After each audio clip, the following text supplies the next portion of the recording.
কথায় আছে দেওয়ালে পিঠ ঠেকে গেলে কোনো কিছুই আর অসম্ভব মনে হয় না। আর এটা একদম সত্যি, কারণ এমন কিছুই ঘটে আমাদের আজকের মুভি হিরো পিটারের সাথে। পিটার তার ফ্যামিলিকে রক্ষা করার জন্য এবং দাস প্রথাকে বন্ধ করার জন্য সে সেই সব কিছু করে ফেলে যেগুলো কিনা একটা মানুষের পক্ষে করা প্রায় অসম্ভব, কিন্তু সে সেটা সম্ভব করে দেখায়। আর এটা একটা সত্য ঘটনা। হাই, দিস ইজ নবীন and you are watching best of Hollywood. আর আজকের মুভি ইমানসিপেশন। সালটা হলো 1863। পিটার নামের একজন ওয়ার্কারকে দেখানো হয় যে কিনা একটি তুলো বাগানের দাসত্বের কাজ করে।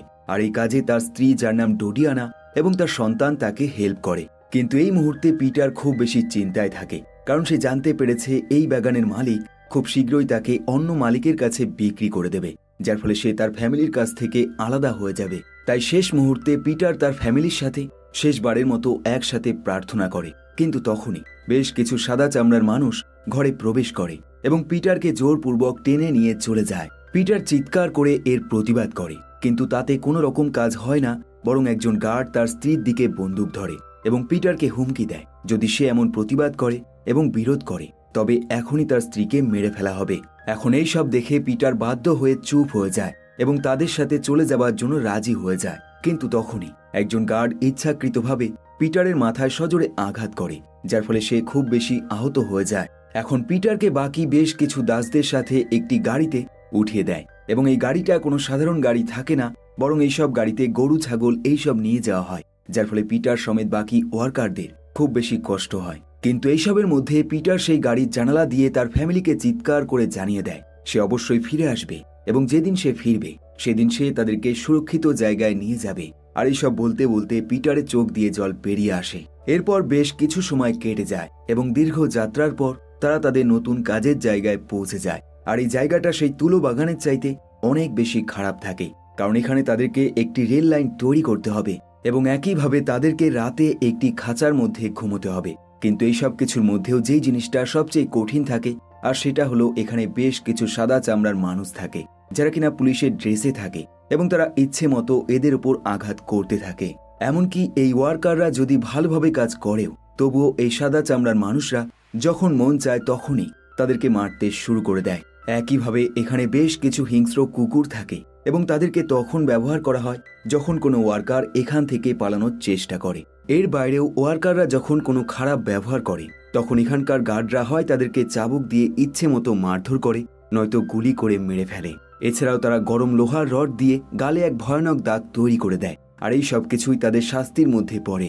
এখন এখানে গার্ডদের যে বস থাকে তার নাম হলো ফসিল এবং তার দুই সহযোগী থাকে যাদের নাম হ্যারিংটন এবং নলস। আর এরা দুজনই একটা সময় এখানে দাসত্বের কাজ করত, কিন্তু তাদের ফাইটিং স্কিলের কারণে এখন তারা গার্ডের কাজ করছে। এখন এই সব কিছু দেখে পিটার নিজেকে যতটা সম্ভব চুপচাপ রাখার চেষ্টা করে এবং তাদের সব নিয়ম কানুনগুলো মেনে কাজ করতে শুরু করে দেয়। কিন্তু এসবের মধ্যেও কাজ করতে করতে সে যখন তার বন্ধু গর্ডনকে হেল্প করে তখনই একজন গার্ড তার দিকে বন্দুক ধরে এবং তাকে জানায় এইসব কাজের মধ্যে কেউ কাউকে হেল্প করতে পারবে না। এখন বিকেল হলে প্রত্যেকটা ওয়ার্কারকে তাদের সেই খাঁচার মধ্যে পাঠিয়ে দেওয়া হয় এবং এখানে এসে তারা জন নামের এক ওয়ার্কারকে দেখতে পায় যে কিনা খুবই আহত হয়ে গেছে, কিন্তু তবুও এই গার্ডরা তার উপর কোনো রকম মায়া দয়া দেখাচ্ছে না। আর এইসব দেখে আরও একজন ওয়ার্কার যার নাম থমাস, সে খুব বেশি ভয় পেয়ে যায়, কিন্তু পিটার তাকে সাহস জোগানোর চেষ্টা করে। সে তাকে তার প্রিয় মানুষটির কথা মনে করতে বলে, কারণ সে ভয় পেলেও তার প্রিয় মানুষটির জন্য তাকে এই কঠিন কাজটা করতেই হবে। একইভাবে পিটার তাকে বোঝায় তাদের সাথে অত্যাচার হচ্ছে ঠিকই, কিন্তু এই সব কিছুই ঈশ্বর নিজের চোখে দেখছে। কিন্তু এই কথা শুনে জন চিৎকার করে জানায় এটা সম্পূর্ণ মিথ্যে কথা, কারণ ঈশ্বর আমাদের ভালো কখনোই চায় না। পিটার ভালোভাবে জানে জন যেই পরিস্থিতিতে রয়েছে তার মুখ দিয়ে এমন কথা বেরোনো এটা স্বাভাবিক, তাই সে চুপ থাকে এবং এর কোনো উত্তর দেয় না। বেশ কিছু সময় পর পিটার দুজন গার্ডের মুখে শুনতে পায় লিঙ্কন নামের এক ব্যক্তি এখানে থাকা প্রত্যেকটা ওয়ার্কারকে স্বাধীন করে দেবে। কিন্তু এই কথাবার্তা সে আরও কিছু শুনবে ঠিক তখনই একজন গার্ড লক্ষ্য করে থমাস নামে সেই ওয়ার্কারটি খাবারটা ঠিকঠাক বানায়নি, তাই সে সঙ্গে সঙ্গে তাকে শাস্তি দেবার জন্য রেডি হয়ে যায়। কিন্তু এইসব দেখে পিটার সঙ্গে সঙ্গে ছুটে যায় এবং গার্ডটিকে থামায় এবং বোঝায় থমাস এখনো বাচ্চা। কিন্তু গার্ডটি এবার তার বন্দুকটি পিটারের দিকে ধরে এবং তাকে মেরে ফেলার জন্য রেডি হয়ে যায়। আর ঠিক তখনই এখানকার বস অর্থাৎ ফসিল সেই গার্ডকে থামায় এবং জানায় পিটারের অ্যাটিটিউড তার বেশ পছন্দ হয়েছে, তাই সে তাকে এত সহজে মারবে না এখন বিকেল হলে পিটার যখন পুনরায় তার খাঁচায় ফিরে যায় তখন ফসিল তার কাছে আসে এবং তাকে বলে, আমি হলাম এখানকার ঈশ্বর এবং তুমি হলে এখানকার পোষা কুকুর। এখন এই কথা শুনে পিটার তাকে জানায়, যদি এমনই হয় তাহলে তোমার উচিত কুকুরের মতো আমাদেরকেও সঠিক টাইমে খাবার দেওয়া। এখন এই কথা শুনে ফসিল হাসতে শুরু করে, কিন্তু পরের দিন সে পিটারকেও কুকুরের মতো গলায় চেন দিয়ে বেঁধে ফেলে এবং অন্য একটি কুকুরের সামনে বেঁধে রেখে দেয়। এখন সামনে থাকা কুকুরটা ক্রমাগত তাকে দেখে আওয়াজ করতে শুরু করে এবং তাদের মধ্যে দূরত্ব খুবই কম থাকে। এখন লাঞ্চের সময় হলে পিটার এই সুযোগে বাকি ওয়ার্কারদেরকে জানিয়ে দেয় কিভাবে লিঙ্কন এবং তার সহযোগীরা তাদেরকে এখান থেকে ছাড়ানোর জন্য আসছে এবং তারা 5 দিনের মধ্যেই এখানে পৌঁছে যাবে। পিটার আরও জানায় লিঙ্কন এখানে আসার জন্য একটি জলাশয় ব্যবহার করছে। এখন এই কথা শুনে বাকি ওয়ার্কাররা বেশ চিন্তায় পড়ে যায়, কারণ তাদের মতে জলাশয়ে সার্ভাইভ করা অতটাও সহজ নয়। কিন্তু পিটার তাদেরকে বোঝায় তারা যেই পরিস্থিতিতে রয়েছে এখানেও সার্ভাইভ করা অতটাও সহজ ছিল না, কিন্তু তারা এখনো বেঁচে রয়েছে, তাই চেষ্টা করলে সব সম্ভব। এখন বেশ কিছু সময় পর কাজ করতে করতে একজন ওয়ার্কারের মৃত্যু হয়ে যায়, আর এই মৃতদেহ ফেলানোর জন্য পিটারকে দায়িত্ব দেওয়া হয়। পিটারও কথা মতো মৃতদেহটাকে কাঁধে নিয়ে একটি গর্তের মধ্যে ফেলে দেয়, যেখানে বাকি মৃতদেহগুলো ফেলানো হয়। এখন এই গর্ত ভরাট করার জন্য দুজন গার্ড পাশে দাঁড়িয়ে থাকে, কিন্তু তাদের হঠাৎই মনে হয় এই কাজটাও পিটারকে দিয়ে করানো উচিত। এখন গার্ডদের কথা মতো পিটার হাতে একটি বেলচা নিয়ে নেয়, কিন্তু তার মাথায় একটি বুদ্ধি আসে এবং সে বুঝতে পারে এটাই সুযোগ এই গার্ডদের বিরুদ্ধে লড়াই করার। তাই সে সঙ্গে সঙ্গে বেলচা দিয়ে কিছু মাটি সোজা গার্ডের চোখে মুখে ছুঁড়ে মারে এবং একইভাবে সেই বেলচা দিয়ে দুজন গার্ডকে ইচ্ছে মতো আঘাত করতে শুরু করে দেয়। এখন এই দৃশ্য দেখে বাকি ওয়ার্কাররাও এই সুযোগে এখান থেকে পালিয়ে যাওয়ার চেষ্টা করে, কিন্তু বাকি গার্ডরা এই দৃশ্য দেখে ফেলে, তাই তারা সঙ্গে সঙ্গে বন্দুক দিয়ে তাদের উপর ফায়ার করে এবং একইভাবে এখানে থাকা প্রত্যেকটা অ্যালার্ম বাজিয়ে দেয়। এখন এই গার্ডদের প্রধান ফসিল তার বন্দুক দিয়ে যতগুলো সম্ভব ওয়ার্কারদেরকে সে মেরে ফেলে, কিন্তু সে খুব বেশি রেগে যায় যখন সে দেখে পিটারকে সে মারতে পারেনি, বরং সে এখান থেকে পালিয়ে গেছে। তাই সে সঙ্গে সঙ্গে তার 2 সহযোগী হ্যারিংটন এবং নলসকে তাকে ধরার দায়িত্ব দিয়ে দেয় এবং একইভাবে সেই কুকুরগুলোকে সে ছেড়ে দেয় যাতে তারা পিটারকে ধরে আনতে পারে। অন্যদিকে জঙ্গলের মাঝে পিটার আরও 2 জন ওয়ার্কারকে নিয়ে একটি টিম বানিয়ে ফেলে এবং সে তাদের গাইড হয়ে এই জঙ্গলের মধ্যে দিয়ে এগিয়ে যায়। আর তার এই চেষ্টায় কাজ হয়। তারা কিছুটা যেতেই লক্ষ্য করে একটি জলাশয়। পিটার সঙ্গে সঙ্গে সেই জলাশয় পার করে ফেলে, কিন্তু সমস্যা হলো তাদের টিমের সেই থমাস নামের ওয়ার্কারটি জলাশয় পার করতে ভয় পায়, কারণ জলাশয়ের মাঝে একটি কুমির রয়েছে। এখন পিটার তাকে হেল্প করবে, কিন্তু ততক্ষণে অনেক দেরি হয়ে যায়, কারণ পিছন থেকে একটি কুকুর থমাসকে সজোরে কামড়ে ধরে এবং একইভাবে ফসিল এবং তার পুরো টিম এখানে চলে আসে। এখন ফসিল থমাসকে জিজ্ঞাসা করে তার সেই সহযোগী বন্ধুরা কোন দিক দিয়ে পালিয়েছে এবং তারা এখন কোথায় রয়েছে, কিন্তু থমাস এর কোনো উত্তর দেয় না, বরং সে চুপ থাকে। এখন এই দৃশ্য দেখে ফসিল তাকে জানায় সে তাকে জীবিত ছেড়ে দেবে যদি সে তাদেরকে সঠিক ঠিকানা বলে দেয়, কিন্তু থমাস কোনো উত্তর দেয় না, বরং একা একা হাঁটতে হাঁটতে সেই জলাশয়ে নেমে যায়, যার ফলস্বরূপ ফসিল পিছন থেকে বন্দুক দিয়ে তাকে গুলি করে মেরে ফেলে এবং তার মৃতদেহ সেই জলাশয়ের কুমিরগুলো টুকরো টুকরো করে খেয়ে ফেলে। অন্যদিকে বাকি 3 জন, যাদের মধ্যে পিটার, জন এবং গর্ডন, কোনো রকমে সেই জলাশয় পার করে অন্য পারে পৌঁছে যায়। এখন পিটার তাদের 2 জনকে জানায় তাদের হয়তো আরও একটি জলাশয় পার করতে হতে পারে। এখন এই কথা শুনে জন খুব বেশি রেগে যায়। সে পিটারকে বলে, আমি আর তোমার কথা শুনবো না এবং তোমার অর্ডার মেনে আমি চলবো না, আর এই বলে সে এখান থেকে রাগ করে চলে যায়। কিন্তু গর্ডন তেমনটা করে না, সে পিটারের কথা মতোই কাজ করে। এখন পিটার অনেক ভেবে চিনতে বুঝতে পারে তারা যদি একসাথে যায় তবে ধরা পড়ার চান্স অনেক বেড়ে যাবে, তাই সে গর্ডনকে অন্য একটি রাস্তা বেছে নিতে বলে। এখন কথা মতো গর্ডন একটি আলাদা রাস্তা বরাবর এগোতে শুরু করে এবং পিটারও সেই জলাশয় বরাবর এগোতে শুরু করে দেয়, কিন্তু এর মধ্যে পিটার লক্ষ্য করে তার পা থেকে খুব বেশি রক্ত ঝরছে, কারণ ফসিলের চালানো সেই গুলি তার পায়ে এসে লেগেছিল। সে বুঝতে পারে তার রক্তের কারণে সেই হিংস্র কুকুরগুলো খুব সহজেই তাকে ধরে ফেলবে, কিন্তু সে এটাও জানে তাকে ক্রমাগত এগিয়ে যেতে হবে, নয়তো সে এমনিও ধরা পড়ে যাবে। তাই সে এই ক্ষত পা নিয়েই দৌড়াতে শুরু করে এবং একটা সময় সে এই জঙ্গলের মাঝে একটি বাড়ি দেখতে পায়। সে লক্ষ্য করে এই বাড়িতে বেশ কিছু সাদা চামড়ার মানুষ বসবাস করছে এবং একইভাবে এখানে বেশ কিছু ওয়ার্কার রয়েছে যারা কিনা দাসত্বের কাজ করছে। এখন প্রথমেই পিটার তার সেই ক্ষত জায়গাটা একটি শক্ত লতা দিয়ে বেঁধে ফেলে এবং আস্তে আস্তে এগোতে শুরু করে এবং যখন সে একটি জলের কলের কাছে পৌঁছায় সে প্রথমেই কিছুটা জল পান করে নেয়। সে লক্ষ্য করে কলের পাশেই বেশ কিছু জামা কাপড় ঝুলিয়ে রাখা হয়েছে, তাই সে সবচেয়ে বড় রিস্কটা এখানে নিয়ে নেয় সে ছুটে একটি জামা সেখান থেকে নিয়ে দৌড়ে জঙ্গলের মধ্যে পালিয়ে যায়। এখন সেই বাড়ির একজন মেম্বার এই দৃশ্য দেখে ফেলে, তাই সে ঘণ্টা বাজিয়ে প্রত্যেকটা মেম্বারকে সতর্ক করে দেয়। এখন এই ঘণ্টার আওয়াজ ফসিল শুনতে পেয়ে সঙ্গে সঙ্গে বাড়ির কাছে আসে এবং বাড়ির সেই মেম্বার ফসিলকে জানিয়ে দেয় পিটার কোন ডাইরেকশনে পালিয়েছে। অন্যদিকে পিটারও হার মানে না, সে যতটা সম্ভব দ্রুত গতিতে দৌড়াতে শুরু করে এবং সেই চুরি করা জামাটা তার সেই ক্ষত জায়গায় শক্ত করে বেঁধে ফেলে। কিন্তু তবুও সেই ক্ষত স্থান থেকে রক্ত বেরোনো বন্ধ হয় না এবং একইভাবে সে পাশ দিয়ে সেই হিংস্র কুকুরের আওয়াজ শুনতে পায়। তাই সে সঙ্গে সঙ্গে পাশের জলাশয়ে লুকিয়ে পড়ে।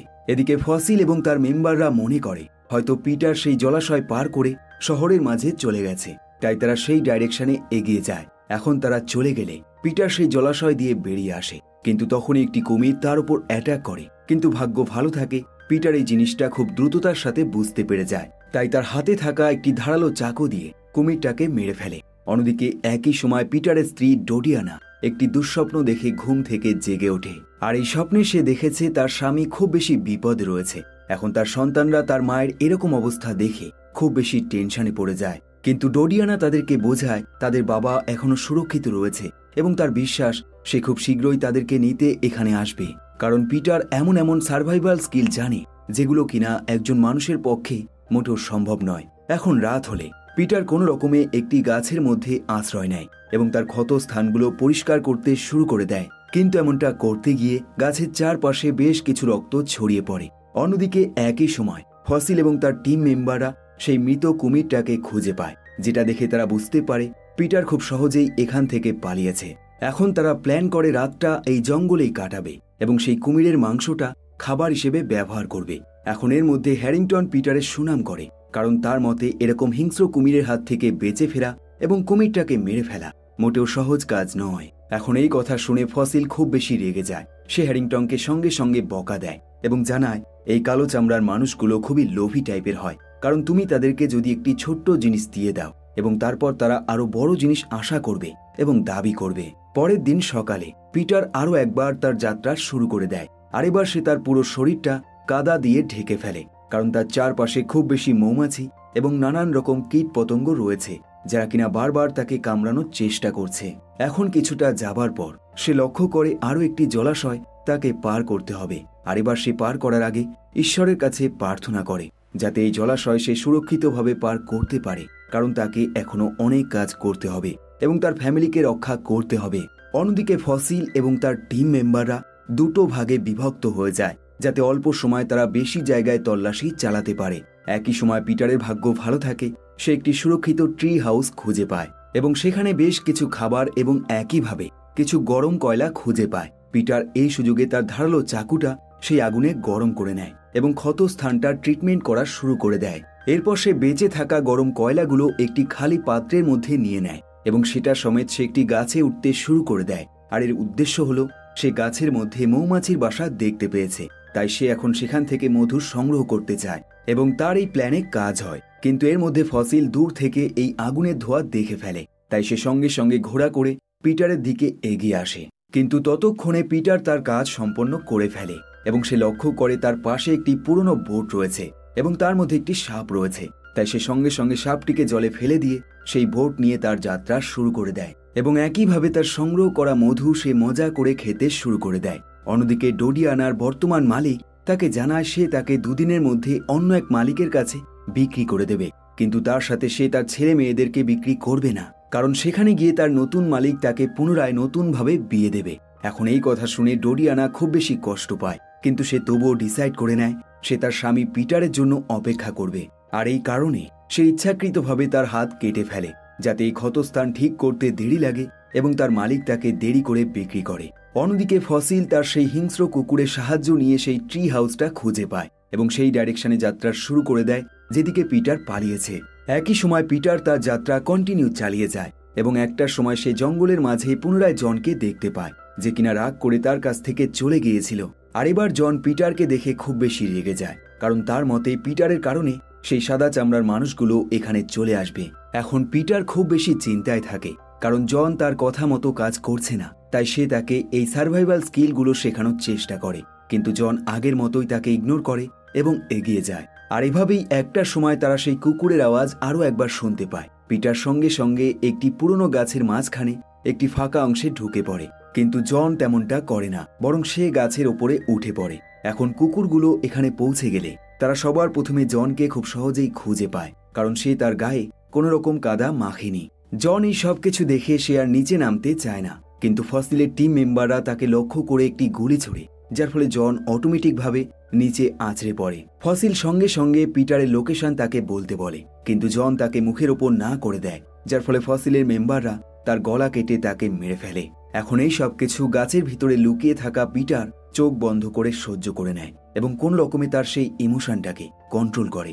আর এভাবে বেশ কিছুক্ষণ পর যখন ফসিলের টিম মেম্বাররা অনেকটা দূরে চলে যায়, তখন পিটার সেই গাছের ভিতর থেকে বেরিয়ে আসে এবং বেরিয়ে এসে সে যা দেখতে পায় তাতে সে একদম চমকে যায়, কারণ সে লক্ষ্য করে ফসিলের টিম মেম্বাররা জনকে কতটা নিষ্ঠুরভাবে মার্ডার করেছে। কিন্তু সে জানে তাকে থামলে হবে না, তাই সে কোনো রকমে আবার এগোতে শুরু করে এবং একটা সময় সে লক্ষ্য করে জঙ্গলের মধ্যে দিয়ে বেশ কিছু ঘোড়া দৌড়ে পালিয়ে যাচ্ছে এবং তাদের মধ্যে একটি ঘোড়া থাকে যার গায়ে আগুন জ্বলছে। পিটার সঙ্গে সঙ্গে ঘোড়াগুলোকে ফলো করে এবং দেখতে পায় জঙ্গলে একটি বাড়ি রয়েছে এবং তার মধ্যে আগুন লেগে গেছে। পিটার সেখানে যায় এবং জানতে পারে এখানে কাজ করা ওয়ার্কাররা জানতে পেরেছিল যে লিঙ্কন নামের কোনো ব্যক্তি তাদেরকে ছাড়াতে আসছে, তাই তারা ইচ্ছাকৃতভাবে আগুন ধরিয়ে দিয়েছে, যার ফলে এখানে থাকা সাদা চামড়ার মানুষগুলো আগুনে পুড়ে মারা গেছে।